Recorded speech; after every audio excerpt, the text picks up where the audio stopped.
সারা বাংলাদেশে আজকে প্রায় 22,000 কৃষকের কাছে এই কৃষক কার্ডের সুবিধাটা পৌঁছে যাবে। সরকার যে সুবিধাটা দিচ্ছে, বিসমিল্লাহ।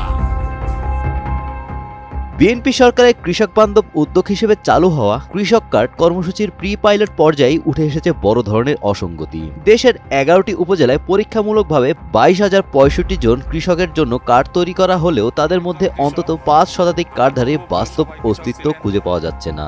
অভিযোগ উঠেছে তালিকায় এমন ব্যক্তিদের নাম এসেছে যারা হয় কৃষিকাজের সঙ্গে যুক্ত নন, নয়তো প্রকৃত কৃষকই নন। আমি ছোটবেলা থেকে কৃষি কাজ করি। গত মঙ্গলবার কৃষি মন্ত্রণালয়ে অনুষ্ঠিত কৃষক কার্ড কর্মসূচি বাস্তবায়ন কমিটির বৈঠকে বিষয়টি নিয়ে আলোচনা হয়েছে। সেখানে প্রাথমিক পর্যায়ে ত্রুটি হিসেবে এই অনিয়ম চিহ্নিত করা হয়েছে এবং ভবিষ্যতে যাতে এমন ঘটনা না ঘটে সে বিষয়ে নির্দেশনা দেওয়া হয়েছে।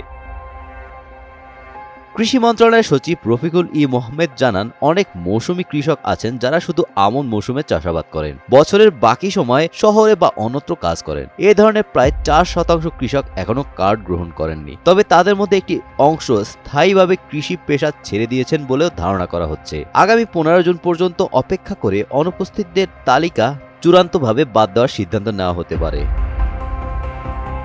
সোনালী ব্যাংকের তথ্য অনুযায়ী তালিকাভুক্ত 22,065 জনের মধ্যে এখন পর্যন্ত 21,561 জন ব্যাংক হিসাব খুলেছেন, অর্থাৎ 504 জন কার্ডধারী কোনো ব্যাংক অ্যাকাউন্টে চালু হয়নি। এতে সন্দেহ আরও জোরালো হয়েছে যে তালিকায় ভুয়া বা অস্তিত্বহীন কৃষকের নাম থাকতে পারে। কেন তারা হিসাব খোলেননি তা খতিয়ে দেখতে মাঠ পর্যায়ে অনুসন্ধান চলছে।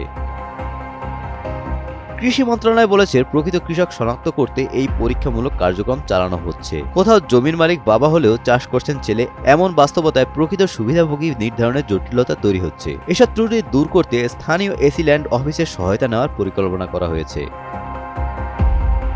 সরকারের পরিকল্পনা অনুযায়ী আগামী 4 বছরের মধ্যে দেশের প্রায় 2,27,00,000 কৃষককে এই কার্ডের আওতায় আনা হবে। কার্ডের মাধ্যমে কৃষকদের ভর্তুকি, সহজ ঋণ, কৃষি প্রশিক্ষণ, আবহাওয়ার তথ্য, কৃষি বীমা সহ 10 ধরনের সুবিধা দেওয়া হবে। তবে শুরুতেই ভুয়া ও অনুপস্থিত কৃষকের নাম উঠে আসায় পুরো কার্যক্রমের স্বচ্ছতা ও যাচাই প্রক্রিয়া নিয়ে প্রশ্ন দেখা দিয়েছে।